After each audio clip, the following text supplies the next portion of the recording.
The morning bells rang loud through every hallway of Zenith Academy. This wasn't just any school, it was the best school in the entire galaxy, where different alien species learned together. Principal Vexara stood in her office, her plant-like body glowing with nervous blue light as she read a student file for the 100th time that morning. The file made her shake. It said species, human, home planet, Earth Class 12, Deathworld. Her crystalline fingers trembled as she held the datapad. In all her 300 years of running this academy, she had never seen a Class 12 species apply to attend. Class 12 meant the most dangerous, most deadly planet type in the known universe. And now a creature from such a world was coming too. Her peaceful school down in the docking bay, a simple transport ship landed with a soft thud. The doors opened with a hiss, and out stepped Jake Thompson. He looked so normal it was almost scary. Just a regular 16-year-old kid with messy brown hair and an old backpack thrown over his shoulder. He wore the same blue and white academy uniform that every student got.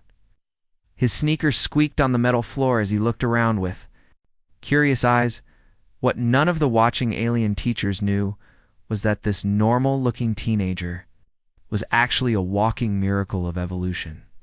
Every single thing about Jake, from his beating heart to his breathing lungs, has been shaped by a planet so harsh that most aliens would die just thinking about it too hard. A group of teachers had gathered to meet him. There was Professor Kill from the math department, whose purple tentacles were wrapped nervously around his tablet. Next to him stood Coach Bricks, whose rock-like skin was usually gray, but had turned a worried shade of green. Behind them, Nursila kept checking her medical scanner as if it might explode. Principal Vexara walked forward on her root-like feet, her translator box working overtime to turn her thoughts into words that Jake could understand. Speaking to a vocal cord-based species was still new to her after centuries of dealing with telepaths and energy beings. "Welcome to Zenith Academy," she said, trying to keep her voice steady. "We hope your trip from Earth ... went well." Jake grinned, showing his teeth in what the aliens didn't realize was a friendly gesture. Most species in the galaxy took bared teeth as a threat. "Oh yeah, it was great. Really smooth ride. I gotta say, the gravity in here feels super light. Are you guys running it at like 0.7 standard?" "My legs feel all bouncy." The maintenance workers who had been pretending to fix things nearby all stopped what they were doing. They looked at each other with 4 different types of eyes, all showing the same expression of pure terror. The gravity systems were running at maximum power. The station couldn't handle anything stronger without the walls buckling and the floors cracking. Jake didn't notice their fear. He was too busy looking around at all the amazing alien architecture. The walls seemed to grow like trees, with branches of metal and glass reaching toward a ceiling that sparkled like stars. Floating lights drifted past his head, and somewhere in the distance, he could hear what sounded like singing crystals. "This place is incredible," he said, shifting his backpack to his other shoulder. The movement was so casual, so effortless, that the watching aliens missed an important detail. Jake's backpack was loaded with all his personal items, clothes, books, and supplies for the semester. It weighed about 40 pounds. Jake carried it like it was full of feathers. Professor Kill's tentacles started turning pale. In his species, lifting anything over 5 pounds required mechanical assistance. Most of the other teachers relied on anti-gravity belts just to carry their lesson plans around the school. Perhaps Principal Vexara said carefully, "We should show you to your dormitory so you can rest after your long journey." Jake laughed, a sound that made several small alien creatures scurry behind the bigger ones. "Rest? Nah, I'm good. Trip was only 18 hours, and I slept most of the way. Back home, I usually stay awake for way longer than that during exam weeks." 18 hours without sleep was considered a medical emergency for most species. Jake talked about it like he'd missed a quick nap as they walked through the corridors. Other students peeked out of doorways and around corners. Word had already spread that the human was arriving today. They whispered to each other in a dozen different languages, all asking the same question: what would a creature from a death world actually look like? The answer disappointed and terrified them in equal measure. Jake looked so harmless, so normal, so friendly. But that just made it worse somehow. This ordinary-looking teenager came from a planet so dangerous that their computer systems classified it as uninhabitable. Oh, what did that say about humans as a species? The next morning started with what should have been a simple classroom setup. Professor Klein, a tall alien with 6 arms and skin like smooth metal, was showing the new students to their seats. Each desk in the room had special controls built into the side, little floating devices that could lift and move heavy objects without any effort. Jake walked into the room and saw his assigned seat was way in the back corner, far from the other students. He figured they probably wanted him to have more space since he was new. Without thinking twice, he grabbed the sides of his desk and lifted it up like it was made of cardboard. It's the heavy wooden desk, which probably weighed about 200 pounds, came up in his hands as easily as picking up a lunch tray. He carried it across the room and set it down gently next to a group of other students, then smiled at them. "Hope you don't mind if I sit closer. I hate being stuck in the back, where I can't see the board properly." The entire classroom went dead silent. Professor Klein's 6 arms froze in mid-motion, 2 of them still reaching for the desk's anti-gravity controls that Jake hadn't even noticed. Every student in the room was staring with whatever eyes they had. Some had 2, some had 8. Some had glowing orbs instead of eyes at all. Jake noticed everyone looking at him and felt a bit embarrassed. Oh man, was I supposed to use those? Floaty button things. I'm really sorry. I didn't want to mess with the controls and accidentally break something expensive on my first day. What Jake didn't understand was that those floaty button things were considered advanced technology. The anti-gravity systems built into each desk were powerful enough to lift a small car. They were necessary because the desks themselves were built to withstand almost anything. They had to be strong enough for species that were made of living rock or metal. His new desk partner was a student named Whispera. She looked like she was made of fog and starlight, with a body that seemed to drift and flow like smoke. She was wearing what looked like a spacesuit, but it was actually a special atmospheric suit that kept her alive. Her species came from a planet with almost no atmosphere at all, so even the Academy's carefully controlled air was harsh and dangerous for her. When Jake moved his desk next to hers, Whispera started shaking. Not regular shaking, she was vibrating, at frequencies that her species only used during extreme panic. The sound she made was like a tea kettle whistling, but much higher and more scared. "Hey, are you okay?" Jake asked, genuinely worried. "Gosh. Do you need me to move my desk somewhere else? I don't want to crowd you or anything." But Whispera couldn't answer. She was too busy trying not to pass out from fear. In her mind, she had just watched a creature casually lift something that should have required industrial machinery. Things got much worse during the mandatory health check. Every new student had to visit the medical bay to make sure they were healthy and to get their baseline readings recorded. Nurse Yiklos was a professional who had been taking care of students from dozens of different species for over 50 years. She thought she had seen everything. Jake sat on the examination table, swinging his legs like any normal teenager, while the medical scanner did its work. The machine beeped and hummed as it recorded his vital signs. Then the numbers appeared on the screen. Nurse Yiklos took one look at them and immediately fainted. She fell backward into her emergency healing pod, a special medical bed that was designed to help injured medical staff. The pod's automatic systems kicked in, scanning her for injuries and pumping her full of calming chemicals. Jake jumped up from the table, really worried now. "Oh no, is she okay? Did I do something wrong?" 3 other medical staff members came. Running into the room, they looked at the scanner readings, and their faces went pale, blue, green, and purple respectively. Jake's heart rate was showing as 72 beats per minute. On their medical charts, anything above 40 beats per minute was considered a medical emergency that required immediate surgery. His blood pressure readings were even worse. The numbers on the screen indicated that Jake should have been dead 3 times over. For 17 different alien species, those readings meant instant heart failure.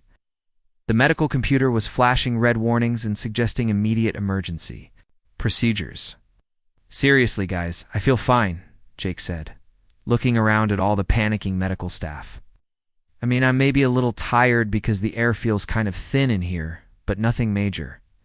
Is the oxygen set kind of low today? Ain't one? Of the medical assistants checked the atmospheric controls and nearly fainted too. The oxygen levels in the room were set to 21%, which was considered dangerously toxic for most species. Anything above 15% could cause oxygen poisoning in the majority of alien races, usually kept the medical bay at a safe 12% for Jake, who was used to Earth's natural atmosphere. 21% was actually perfect. He had been feeling tired because most of the school was running at oxygen levels that would slowly suffocate a human. The medical staff didn't know what to do. According to every chart and manual they had, Jake should have been rushed to emergency surgery immediately. But he was sitting there asking if anyone wanted to grab lunch together, completely unaware that his normal, healthy human body was reading as a walking medical disaster to everyone else in the galaxy. The gymnasium at Zenith Academy was huge, with a ceiling that stretched up like a cathedral and floors made of some kind of bouncy material that felt soft under your feet. Coach Morden stood in the center of it all, looking like a walking tank. His species was one of the toughest in the galaxy.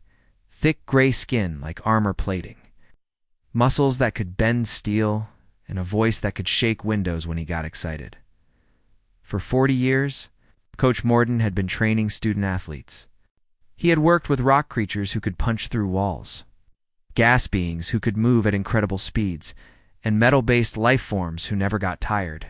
He had coached champion fighters, Olympic-level swimmers, and students who had gone on to break galactic records in every sport imaginable. He thought he was ready for anything. He was wrong. The gym class started like any other day. About 20 students filed in, representing 8 different species. There were the crystalline kids who looked like walking diamonds, few tentacle species who moved like graceful octopuses, some energy beings who glowed softly in the dim light, and several others. And then there was Jake, looking completely normal in his gym clothes and sneakers. "Right, everyone," Coach Morden's voice boomed across the gymnasium. "We're going to start with our standard warm-up. Nothing too crazy, just 5 minutes of light cardiovascular activity to get the blood flowing. Think of it like a gentle jog around the track." The track circled the entire gymnasium, a soft path marked with different lanes for different species. Some lanes were designed for creatures that slithered, others for those who rolled, and the standard lanes for those who walked or ran on legs. Jake nodded and stepped up to the starting line with the other students.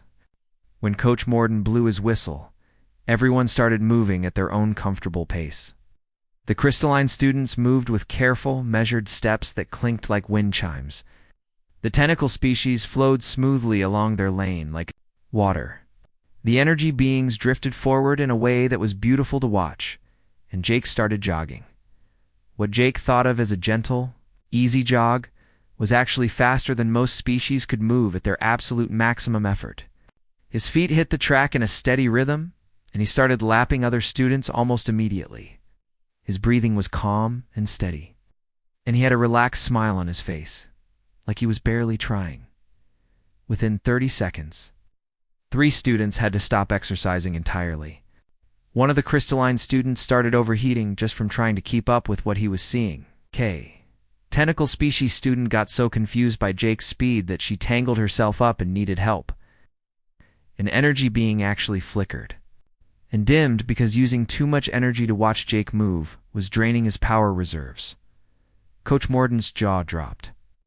In all his years of training, he had never seen a student move like that during warm-ups. Jake was treating their light cardio exercise like it was a casual stroll in the park, but his pace would have won sprint competitions for most of the species in the class. "Thompson." Coach Morden's voice cracked like a teenager's, even though he was over 200 years old. "Perhaps you could demonstrate a slower pace for the other students." Jake immediately slowed down, looking a bit embarrassed. "Oh, sorry, Coach. I didn't realize I was going too fast. Is this better?" Nice. New slow pace was still faster than half the class could manage at their top speed. Jake was now walking casually, while some of his classmates were running as hard as they could just to stay in sight of him. After the warm-up disaster, Coach Morden decided to try something different. Maybe Jake was just good at running, but other exercises would be more normal. He called everyone over to the strength training area, where there were pull-up bars adjusted for different species' heights and abilities. "All right, Thompson," Coach Morden said, trying to sound confident. "Let's see you do a simple pull-up. Let's grab the bar and lift yourself up once or twice so I can check your form." Jake walked over to the bar, jumped up slightly to grab it with both hands, and then started lifting himself up. The first pull-up looked easy and smooth. Then he did another one, and another. His form was perfect, back straight, controlled movement up and down, breathing steady and calm. The rest of the class gathered around to watch, and the gymnasium got very quiet. Jake kept going. 10 pull-ups, 15, 20. He showed no signs of getting tired or slowing down. His face wasn't even red, and he was still breathing normally. Finally, Jake noticed that everyone was staring at him in complete silence. He stopped at 20 repetitions and dropped down from the bar, landing lightly on his feet. Sorry. "Was I supposed to keep going?" he asked innocently. "Yeah, I usually do sets of 50, but I wasn't sure what the Academy's standards were like. I didn't." "Want to show off or anything?" Coach Morden felt something he had never experienced in 40 years of coaching. Genuine fear of a student. Not because Jake was aggressive or mean. He seemed like the nicest kid in the galaxy. But because Jake's casual, everyday physical abilities were so far beyond everyone else that he could accidentally hurt someone just by being himself. The coach quietly reached for his emergency communicator and activated the school's safety protocols. For the first time in his career, he was scared of what might happen if a student tried their hardest instead of holding back. The academy cafeteria was a beautiful place, with floating tables that adjusted their height automatically and food dispensers that could create meals for any species in the galaxy. Jake sat at a round table with 5 other students, trying his best to make friends. He had his lunch tray, something that looked like pizza but tasted like vegetables, and was doing his best to join the conversation. His table mates were an interesting group. There was Whispera, the fog-like student who still needed her atmospheric suit to breathe safely. Next to her sat Zixstar, who looked like a giant crab covered in natural armor plating. Across from them were 2 energy beings who communicated by changing colors, and a crystalline student whose body sparkled like a diamond when she talked. The conversation had been going. Until Jake mentioned his family back on Earth. He was feeling homesick and wanted to share something personal with his new classmates. "Can't wait for this weekend," Jake said, taking a bite of his weird pizza vegetable thing. "I'm going to video call my little sister Lucy. She's only 12. But she's super excited about her big camping trip next week with her scout troop." The other students nodded politely, not really understanding what a camping trip meant. Jake continued, not noticing their confused expressions. "They're going to spend 3 whole days hiking through the Rocky Mountains. Can you believe that? Sleeping outside under the stars, cooking their food over campfires, swimming in those freezing mountain lakes. Man, I'm so jealous. Those wilderness survival courses were always my absolute favorite thing about school back home." The table went completely silent. Not just quiet, absolutely dead silent. Whispera's atmospheric suit started making alarmed beeping sounds as her emergency air filters kicked in. Her fog-like body began swirling in patterns that meant extreme panic in her species. Zixstar, armored crab student, was the first to speak. His voice came out as a mechanical whisper through his translation device. "Wait, you're telling us that human children, 12-year-old human children, voluntarily go into uncontrolled outdoor environments without protective domes or environmental suits?" Jake nodded enthusiastically, completely missing how horrified everyone looked. "Oh yeah, it's super fun. Lucy's troop leader is really responsible about safety, though. They always pack first aid kits and emergency radio beacons, just in case someone breaks a bone or gets lost in the wilderness." The casual way Jake mentioned broken bones, like it was just a normal possibility that children might have to deal with, sent shockwaves around the table. One of the energy beings flickered so rapidly it looked like a strobe light. The crystalline student's body went completely transparent. which was what happened when her species was too shocked to maintain their normal appearance. Broken bones? Zixstar repeated slowly. You mean actual structural damage to the skeletal system? It's considered a minor possibility during these recreational activities. Well, sure, Jake said, still not understanding why everyone was acting so weird. I mean, it doesn't happen very often, but when you're climbing rocks and hiking through rough terrain, sometimes accidents happen. That's why they bring the first aid stuff. What Jake didn't realize was that, for most alien species, a broken bone was a life-threatening medical emergency that required immediate surgery and months of recovery time. The idea that human children might casually break bones during recreational activities and just patch themselves up with basic first aid was absolutely terrifying. The news spread through the academy faster than light-speed communication. Within an hour, every student in the school knew that human children regularly engaged in activities that would be considered advanced military training for adult aliens. Emergency faculty meetings were called. Teachers who had been worried about Jake's presence before were now in full panic mode. Principal Vexara found herself dealing with angry calls from parents across the galaxy. Some were demanding that their children be transferred to safer schools. Others were threatening to file lawsuits if their kids were injured by being in the same building as a human. Jake started noticing changes in how other students treated him. When he walked into a room, conversations would suddenly stop. Students would find excuses to sit at different tables during lunch. In classes, his assigned partners would request transfers to work with other students instead.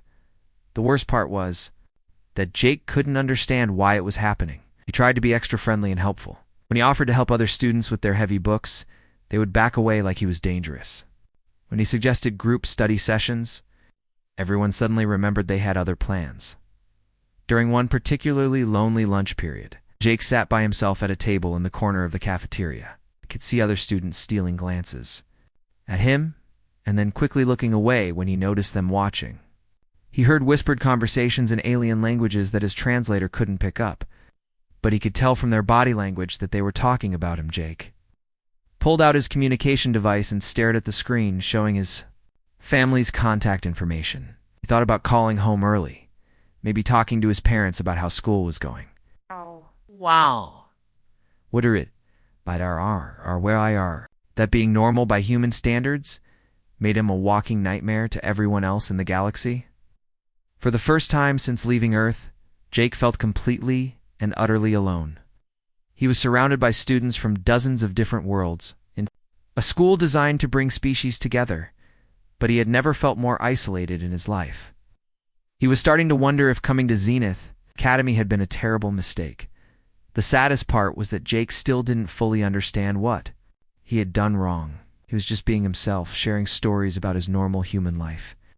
But somehow that was enough to make everyone else terrified of him. It was 3:47 in the morning when the emergency alarm started screaming throughout Zenith Academy.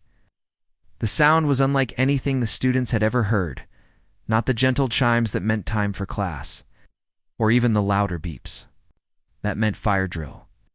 This was the sound that meant everyone was in serious, life-threatening danger. Jake woke up instantly in his dorm room, his human reflexes kicking in before his brain fully understood what was happening. Outside in the hallway, he could hear panicked voices speaking in dozens of different alien languages. His door slid open automatically as the emergency lockdown systems activated. He stepped out to see chaos everywhere. Students were evacuating their rooms in a rush, some floating, some scurrying on multiple legs, others flowing like liquid. Down the corridors, the emergency lighting had kicked in, bathing everything in a red glow that made the whole academy look like something from a horror movie. Jake followed the crowd toward the main assembly area, where Principal Vexara was, trying to maintain order. Her plant-like body was flashing between different colors, red for danger, blue for fear, and yellow for urgency. She was speaking rapidly into a communication device while teachers herded students into safe areas. What's happening? A nearby student, but they just looked at him with terrified eyes and moved away quickly. Even during an emergency, most of his classmates were still afraid to be near him. The answer came from Chief Engineer Nalvex. whose metal body was sparking with electrical stress. He approached Principal Vexera with a datapad that was flashing. Angry red warnings. "The fusion reactor is in critical failure," Nalvex reported, his voice heavy with despair. "The automated safety systems have malfunctioned. If we don't shut it down manually within the next 20 minutes, the entire academy will be destroyed in a radiation explosion." A wave of panic swept through the assembled students and faculty. Some species began their traditional death prayers, while others started making frantic calls to their home planets to say goodbye to their families. "Can't we use the remote shutdown systems?" Principal Vexera asked, though her dimming fronds suggested she already knew the answer. "All remote systems are down," Nalvex replied. "Someone needs to physically enter the reactor chamber and manually activate the shutdown sequence. But the radiation levels in there are already beyond lethal limits for every known species. Even with our strongest protective suits, anyone who goes in there will die within minutes." The crowd fell into hopeless silence. Parents would lose their children. The galaxy's greatest academy would be destroyed. There seemed to be no solution that didn't involve enormous tragedy.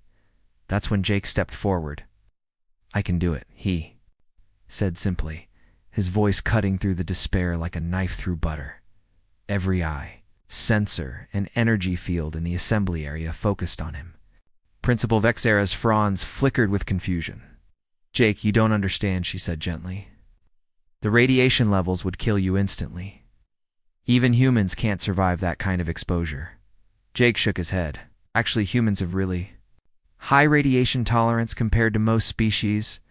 I mean, we evolved on a planet with a damaged ozone layer and natural radiation everywhere.